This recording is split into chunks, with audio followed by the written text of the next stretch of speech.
오늘도 이 예배 가운데 부어주시는 하나님의 말씀으로 말미암아 우리가 사나 죽으나 주를 위해서 기쁨으로 살아가는 우리 성광교회 모든 가족들 되기를 소망합니다. 오늘 말씀을 중심으로 위로부터 난 지혜라는 제목을 통해 함께 말씀을 나누고자 합니다. 우리 본문 말씀을 나누기 전에 제가 예전에 야고보서 3장 1절부터 12절까지의 말씀을 함께 보았었습니다. 근데 이 부분을 먼저 간략하게 말씀을 드리고 들어가겠습니다. 우리 앞에 1절과 12절까지의 중요한 것은 다른 게 아니라 말에 있어서 실수가 없게 하라라고 했습니다. 사람은 사람의 입에서 드러내기도 하고 숨기기도 합니다. 그러므로 이 말의 권세는 하나님께서 주신 아주 위대한 그런 권세라 말씀드릴 수 있습니다. 그래서 사람은 겉과 속이 충분히 다를 수가 있으며 누구나 실수할 수 있습니다. 이처럼 입에서 나오는 모든 그런 말들이 힘들고 어렵다는 것이죠. 또한 이 말의 표현의 잘못으로 인해서 독이 될 수도 있다는 것입니다. 그러므로 우리가 선생이 된 자는 올바른 것을 가르칠 수 있어야 하며 자신의 몸을 결국 거룩한 성전임을 고백하며 나아가야 한다는 사실입니다. 그리고 이 혀는 지체로서 아주 우리 몸에 있어서 중요한 역할을 합니다. 그래서 이 혀로 인해서 불이 될 수도 있으며 이 혀로 몸을 더럽힐 수도 있으며 인생도 불살 수 있을 정도로 매우 위험하다는 겁니다. 즉 이 혀로 짐승도 다스릴 수 있다는 것을 통해 하나님의 능력과 힘과 권세를 주셨음을 의미하고 있다는 사실이죠. 이렇게 하나님께서는 우리에게 지정의를 주셨습니다. 그래서 우리는 이 지정의를 갖고 어떻게 사셔야 합니까? 하나님의 증인이 되는 삶을 살아가야 되는 줄 믿습니다. 그럼 우리가 어떻게 사는 것이 옳은가? 그것은 결국 나의 욕심을 채우는 것이 아니라 하나님의 선하심을 따라 살아가는 삶인 줄 믿습니다.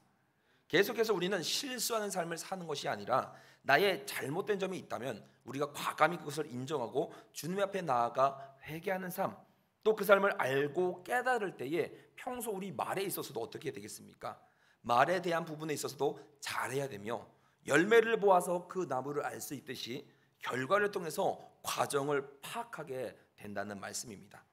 이렇게 앞에서 야고보는 이런 악한 말들을 충고하며 말의 긍정적인 면보다는 이 부정적인 면을 지적하고 비판하고 있습니다. 하지만 근본적으로 우리 믿는 사람들은 특히 선생이 한 입으로 한 종류의 말, 즉 선한 말, 좋은 말 또는 하나님을 찬송하는 말을 해야 한다는 그런 긍정적인 면을 우리가 전제로 삼고 오늘 본문 말씀을 한번 들어가 보도록 하겠습니다. 우리 13절과 18절을 함께 보시면 야고보는 하늘에서 오는 지혜가 무엇인지를 상세히 밝히고 있습니다. 사람들이 서로 자랑하며 거짓을 말하고 서로 분쟁을 일으키는 세상적인 그러한 지혜를 비판하고 있습니다. 그래서 이 지혜는 대부분 말로써 표현되는 것이고 이러한 관점에서 살펴보면 오늘 보면 13절 18절 부분은 악한 말, 선한 말을 생산해내는 근거로서 이 지혜를 다루고 있습니다.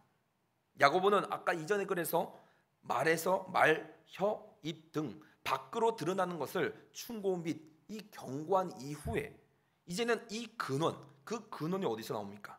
이 말이 나오는 출처인 지혜, 이 지식에 대한 경고로 그의 방향을 바꾸고 있습니다. 그리고 더욱 깊이 지혜와 지식의 기원에 토론하고 있습니다. 그는 이론적으로만 하는 것이 아니라 그가 염두해 두고 편지를 써보내 흩어져 있는 여러 교회를 향한 현실적인 그런 충고를 보내고 있는 겁니다. 즉 선생의 직분의 자격에 관한 내용을 서술하고 있는 것이죠. 우리 함께 14절을 보시면 야고보는 여기서 단도직입적으로 너희 중에 지혜와 총명이 있는 자가 누구냐라는 겁니다. 너희 중 누가 지혜와 총명이 있다고 남을 이렇게 비방하냐 이것이죠. 벌써 남을 여기서 비방한다는 것은 자기에게는 이 지혜와 아주 총명이 충분히 있는 것처럼 얘기하고 있다는 것을 알 수 있습니다. 너희들이 정말 그런 사람이냐? 정말 지혜가 있는 사람이냐? 그렇다면 너희가 사실로 정말 지혜가 있는 자라면 이러한 삶에서 선행을 통하여 너희가 지혜가 있음을 보여주어야 한다는 말씀입니다. 이렇게 야고보가 이렇게 질문을 던진 것은 첫 번째로 아까 앞에서 말한 것처럼 지혜와 지식을 내세우는 사람들이 교회에서 스스로 지혜 있는 사람 혹은 지식이 있는 사람으로 자처하고 있다는 것을 추측할 수가 있습니다. 그래서 그들이 지혜와 지식을 아주 뽐내며 스스로 선생인 것처럼 사람들을 가르치고 말을 늘어놓고 있었을 것입니다. 두 번째로는 야고보에 따르면 지혜가 있다고 해서 무조건 가르치는 선생이 될 수 있는 것은 아니다라는 말씀입니다. 지식이 남다르고 또 총명하다고 해서 아무렇게나 교회 지도자로서 세울 수는 없다는 것이죠. 또 세 번째로는 13절 이하의 구절을 보면 야고보는 지혜와 지식을 두 종류로 구별하고 있습니다. 그것은 세상적인 지혜와 지식, 그리고 위로부터 난, 즉 하나님께서 주신 지혜와 지식, 이렇게 두 종류로 나눌 수 있는 겁니다. 여기서 중요한 점은 지혜를 가졌고 총명한 것에 있는 것이 아니라 이 지혜와 지식이 바로 위로부터 즉 하나님께로부터 난 것이어야 하는 데 있습니다. 그런 사람만이 교회에서 선생이 될 수 있는 것이요, 말과 혀, 또 입의 모순, 이 파괴력에서 벗어나 신자들을 실질적으로 돕고 지도하는 바른 말, 유용한 말을 할 수 있다는 말씀입니다. 우리 13절 후반절을 보면 그는 선행으로 말미암아 지혜의 온유함으로 그 행함을 보일지니라. 이렇게 지혜로부터 나오는 어떠한 겸손한 가운데서 바로 행함이 있어야 한다는 말씀입니다. 이것을 보여줘야 한다라고 말씀하고 있는 것이죠. 그래서 본문에서는 만일 그들의 지혜가 바른 것이면 그것은 선행으로서 그것을 증명해야지 말과 지식적인 변론으로만 자신들이 바른 신앙을 가지고 있다고 주장해서는 안 된다라고 말하고 있는 겁니다. 오늘날 우리 교회 안에를 돌아보면 많은 신학적인 교육, 또 많은 풍부한 교육들을 우리가 유튜브를 통해서도 여러 가지 우리 방면을 통해서 많이 배우고 많이 늘어났다는 겁니다.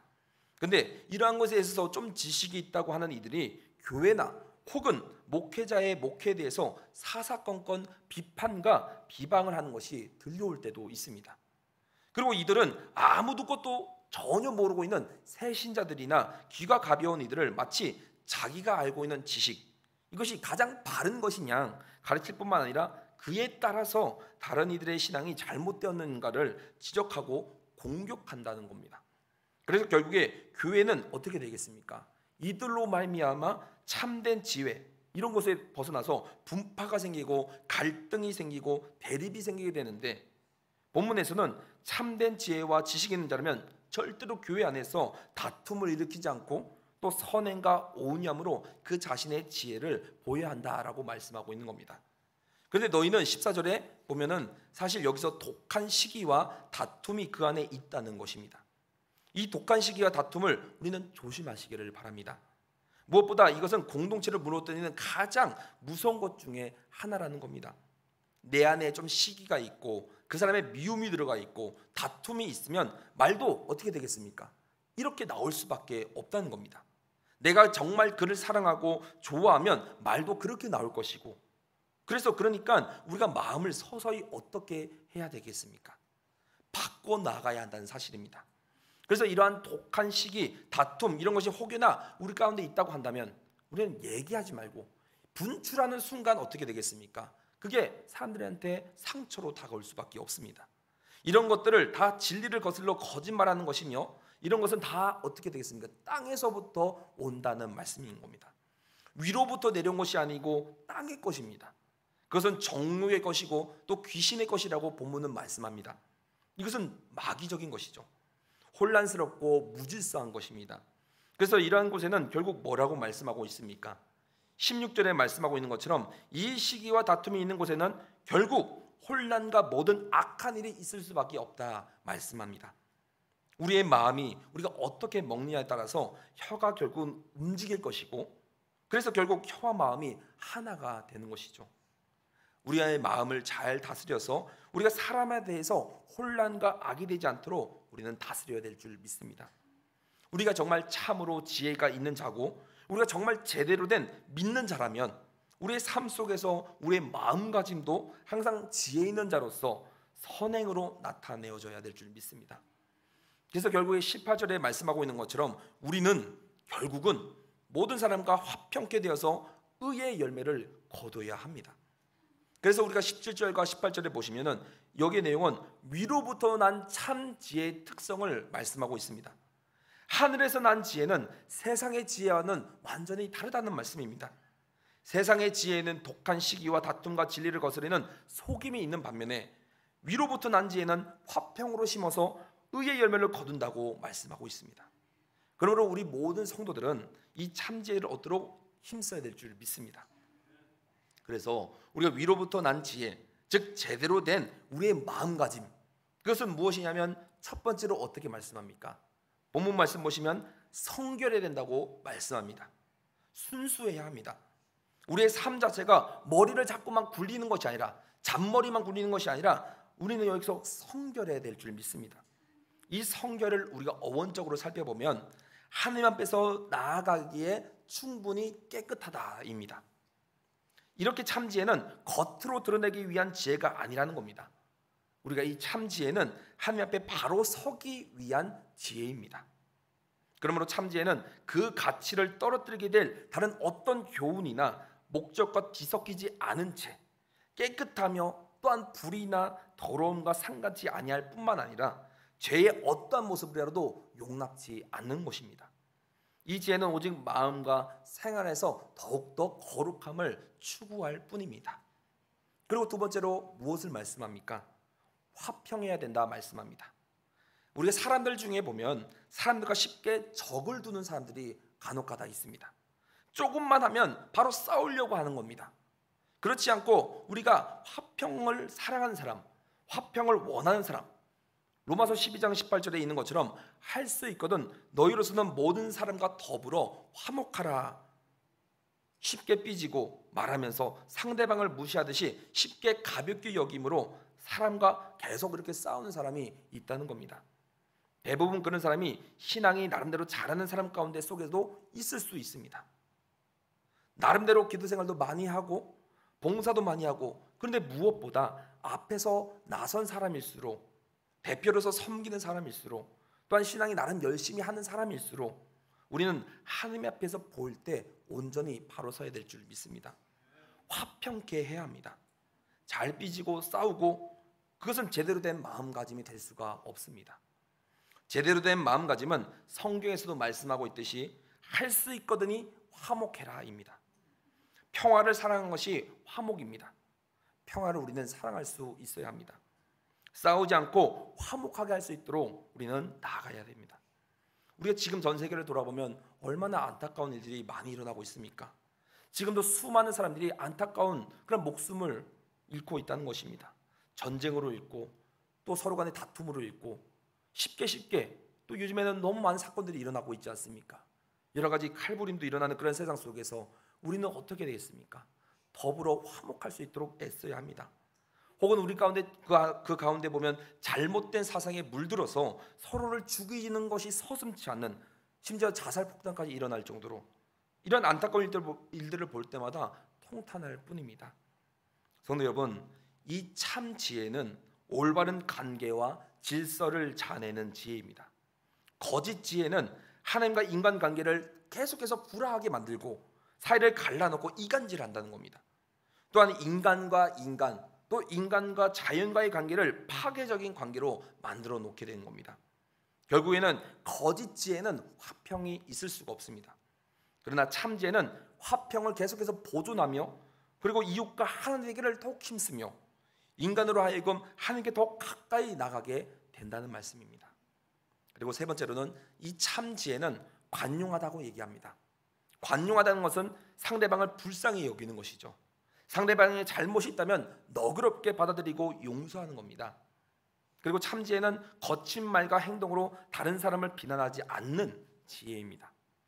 참 지혜는 자기 자신의 의견에 반대되는 의견에 대하여서도 그 의의나 중요성을 무시한 채 무조건 자신의 의견만을 맹렬히 주장하는 것이 아니라는 겁니다. 또한 다른 사람을 대할 때 무례하거나 오만하지 않고 무정한 행위도 하지 않습니다. 오히려 상대방을 감싸주고 포용할 줄 알며 인내한다는 겁니다.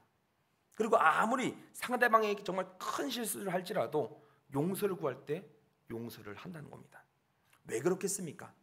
이렇게 할 수밖에 없는 이유가 우리 가운데 어디에 있겠습니까? 그것은 바로 주님께서 우리 극악무도한 우리를 용서하지 않으셨습니까? 억만 가지 죄악 가운데 우리 가운데 정말 주님 앞에 비참한 존재로서 살아갈 수밖에 없는 그러한 우리를 사랑하시고 우리에게 복의 근원이 되게 하신 겁니다.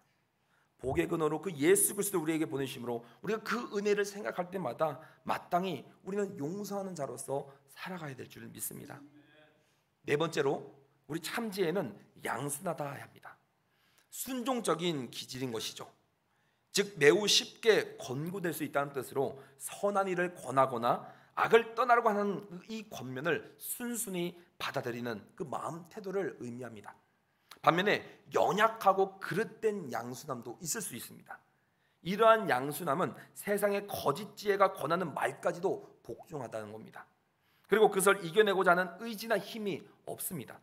그러나 참 지혜는 불의에 대해서는 강하게 대적하면서도 선과 의, 곧 진리에 대해서는 언제나 순종적이고 따르는 지혜라는 말씀입니다. 그리고 또 다섯 번째로 보시면 이 참 지혜는 긍휼과 선한 열매가 가득합니다. 이 긍휼은 자비로움을 말하고 있죠. 우리는 일반적으로 긍휼을 외부로부터 오는 또 고통받는 자에 대한 동정으로 정의할 때가 많습니다. 그러나 여기서 말하는 이 긍휼은 그것으로 충분하지 않습니다.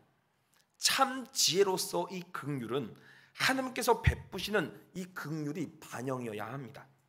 즉 하나님께서 베푸시는 긍휼은 인간의 외적인 고통에 대한 것뿐만 아니라 인간 자신의 죄악이나 이 과실에도 베푸시는 긍휼이듯이 참 지혜의 긍휼은 어떤 사람의 내적, 외적 이 고통에 대해서도 긍휼을 베풀어주는 지혜를 말씀하고 있는 겁니다. 그리고 이 지혜는 실질적으로 선한 열매가 나타나게 됩니다. 곧 불쌍히 여김을 행동으로 옮기는 것이죠. 여섯 번째로 이 참지혜는 편견이 없습니다. 우리가 어떠한 문제를 놓고 봤을 때 한쪽으로 치우치는 사람이 얼마나 많이 있습니까? 제대로 잘 판단 못하고 편견 없이 해야 되는데 편견을 둔다는 것이 그런 일들을 자행한다는 것이죠. 그런데 참지혜는 결코 편파적이지 않습니다. 그것은 행동에서도 마찬가지입니다. 참지혜가 있는 사람은 분파적인 행동이나 자기만의 유익을 위한 행동을 하지 아니하며 자기와 남의 주장이 다르다고 해서 남을 비난하거나 깎아내리지 않습니다. 그래서 이러한 참지혜를 통해서 우리는 서로를 바라볼 때 편견 없이 서로를 바라봐야 될 줄 믿습니다. 마지막으로 일곱 번째로는 참지혜는 거짓 없이 신실하다입니다. 이런 것이 다 전체로 돌아봤을 때 다 어디서부터 나는 겁니까? 땅의 것이 아니라 위로부터 난 지혜인 줄 믿습니다. 참 지혜는 어떤 것을 위장하거나 속이지 않고 또 교활하거나 간사하지 않고 또 세상에서 현명하다고 말하는 어떤 술책에도 빠져들지 않습니다. 이처럼 위로부터 난 지혜는 정직하다는 말씀입니다. 목적 달성을 위해서 속이고 연기하든 위장하는 것은 참 지혜가 될 수가 없습니다. 이렇게 참 지혜의 특성을 살펴보면서 어느 것 하나 소홀함이 없을 정도로 우리가 너무나도 다 중요한 말씀들인 거죠. 모든 것이 다 조화를 이루며 공존합니다. 그리고 이것은 세상에서 땅에서 나는 것이 아니라 하늘로부터 오는 것임을 확신하는 저와 여러분 되기를 간절히 소망합니다. 이렇게 우리가 이 다툼과 시기가 아니라 이 참 지혜를 통해서 제대로 된 우리의 마음가짐은 정말 제대로 된 우리의 마음가짐을 가졌더라면 그 사람은 항상 화평한 자인 줄 믿습니다. 그래서 그 안에는 의의 열매가 가득하다는 겁니다. 그래서 우리가 이 혀에 대해서 지금 3장에서 계속해서 이야기하는 것은 전체적으로 무엇이냐? 싸움에 대해서 이야기하고 있습니다. 우리가 혀를 가지고 가장 나쁜 것은 무엇이냐? 남을 비방하고 싸우는 겁니다. 그런데 우리가 제대로 된 이런 지혜를 가지고 있다면, 제대로 된 신앙을 우리가 가지고 있다면 우리는 이 비방과 저주 그리고 사람들과 부딪히는 것이 아니라 반대로 화평을 심는 겁니다. 그래서 의의 열매를 거두는 것이죠. 이렇게 하나님께서 기뻐하는 것이 참 지혜입니다. 그래서 우리가 이 시간 우리 자신을 다시 한번 생각해 보아야 합니다.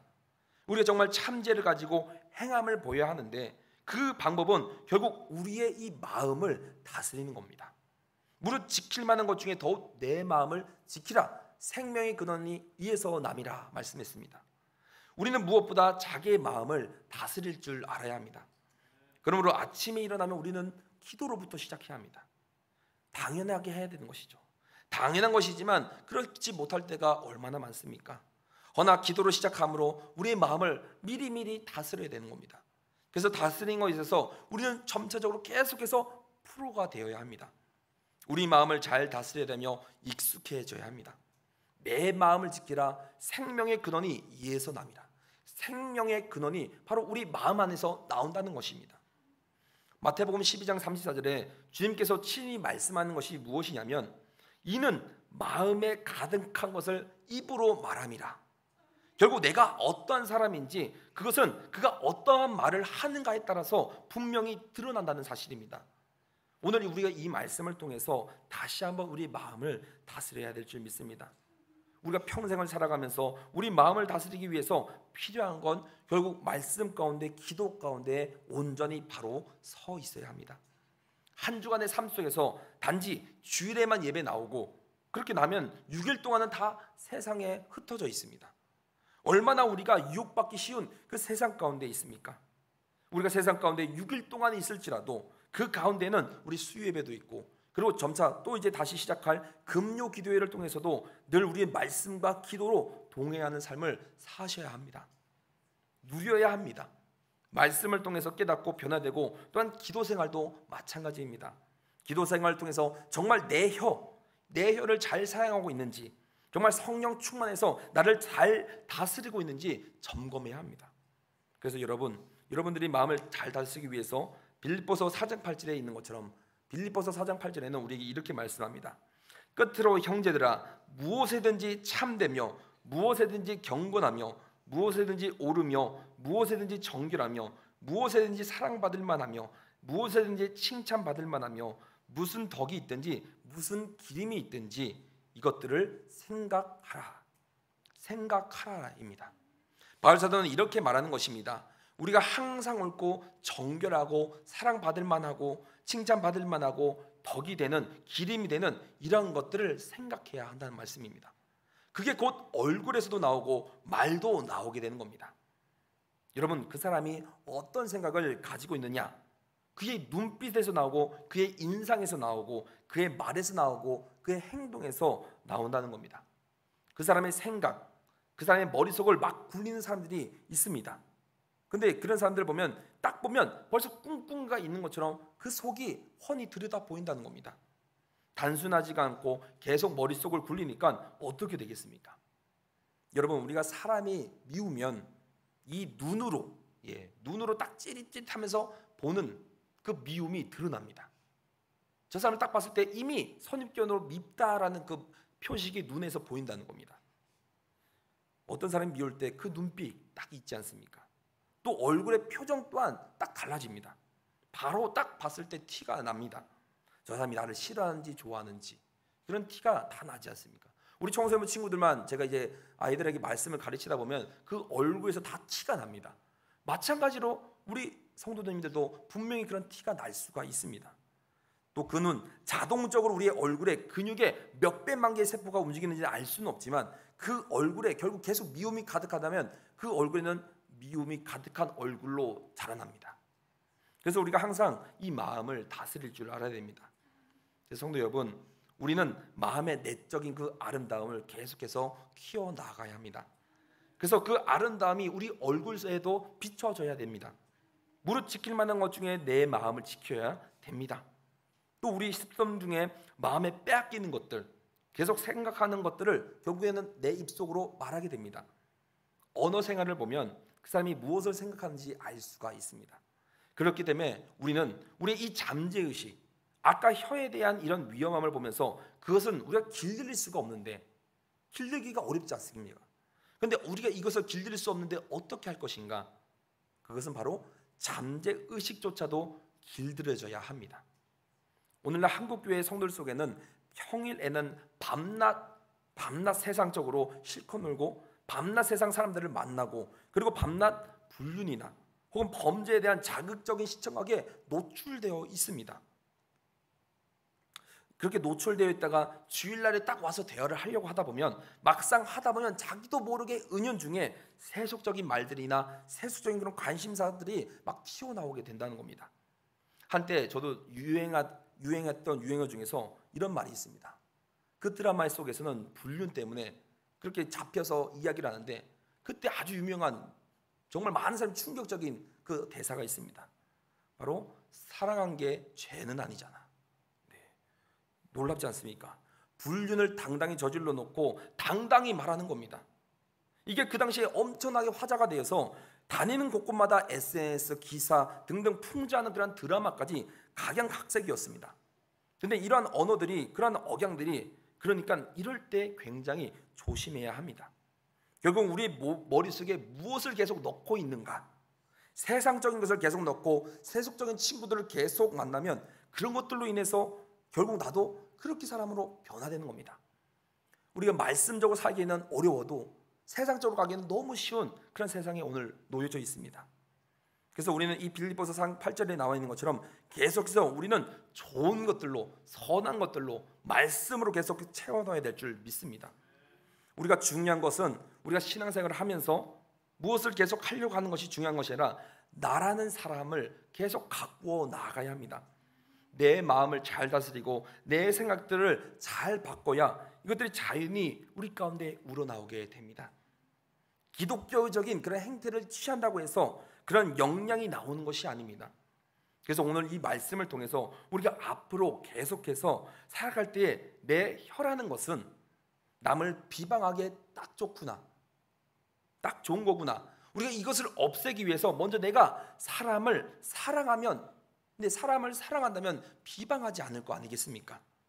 그래서 내 마음을 바꾸어서 내가 정말 사랑의 전달자가 되고 주님의 마음을 본받음으로 말미암아 내가 하늘의 지혜를 가짐으로 내가 앞으로 계속 앞으로 모든 사람과 더불어 화평케 되는 그런 삶을 살아가겠다. 그런 결심하는, 결단하는 저와 여러분 되기를 간절히 소망합니다. 여러분, 우리 이렇게 신앙생활은 나를 근거로 하는 삶이 아니라 하나님을 근거로 하는 삶인 줄 믿습니다. 고린도후서 5장 17절에는 그런즉 누구든지 그리스도 안에 있으면 새로운 피조물이라 이전 것은 지나갔으니 보라 새 것이 되었도다. 우리 중고차보다는 당연히 새 차가 좋은 게 아니겠습니까? 이게 당연하죠. 이처럼 이전 것은 좀 낫게 해서 좀 더 좋게 해서 살라는 말씀이 아닙니다. 고치라고 하지 않으십니다. 아예 새롭게 하시겠다는 말씀입니다. 이전 것이 아니라 새로운 것, 위로부터 오는 것, 그리스도 안에서 새로 태어남, 이것이 바로 그리스도인의 승리의 삶인 줄 믿습니다. 성경을 우리가 아무리 눈 씻고 살펴보아도 이 방법밖에 없습니다. 이렇게 계속 말씀하고 계십니다. 바울이 고백한 것처럼 오라 나는 곤고한 사람이로다. 누가 이 사망의 몸에서 나를 건져내랴. 우리 주 예수 그리스도를 말미암아 하나님께 감사하리로다. 오늘도 우리 예수 그리스도께서는 우리와 여러분과 함께 하시는 분인 줄 믿습니다. 그래서 말씀을 마무리합니다. 아프리카 콩고에 사는 사람이 어느 날 미국에 갔습니다. 미국에 가서 호텔에 머물렀습니다. 그런데 호텔에서 우리 쉬다 보니까 수도꼭지만 틀면 물이 콸콸콸 나온다는 겁니다. 그래서 이 사람이 이렇게 생각을 합니다. 아니, 우리 고향에서는 물이 모자라서 우물도 파도 물이 나오지 않는데 여기는 수도꼭지만 돌리면은 물이 철철 나오네. 그래서 수도꼭지를 뜯어서 고향에 가져갔습니다. 그리고 사람들을 모두 다 한 곳에 모았습니다. 이제부터 내가 깨끗하고 좋은 물을 많이 주겠어. 그리고 사람들을 많이 모아 수도꼭지를 틀었습니다. 어떻게 되겠습니까? 과연 물이 나왔겠습니까? 아무리 좋은 수도꼭지 혹은 금으로 만든 수도꼭지를 할지라도 그걸 가지고 있다고 하더라도 그 이 수도관에 물의 근원과 연결되어 있지 않는다면 물이 한 방울도 얻을 수 없습니다. 마찬가지로 우리가 아무리 좋은 성품을 가꾼다고 해서 그것으로 하나님의 성품을 닮아갈 수는 없습니다. 우리 스스로 애써서 신자의 삶을 사는 것이 아닙니다. 오직 우리는 위로부터 오는 지혜를 덧입는 것, 나의 근원 되시는 하나님께 붙어 있어 그분으로부터 오는 것으로 사는 것입니다. 이것이 참된 신앙인의 모습이지요. 그래서 부디 오늘 이 하루를 살아갈 때도 우리가 세상에서 오는 지혜를 의지하지 말고 오직 하늘로부터 오는 지혜로 말미암아 성결하고 온유하고 믿음으로 온전히 살아가는 저와 우리 성령 가족들 되기를 간절히 소망합니다.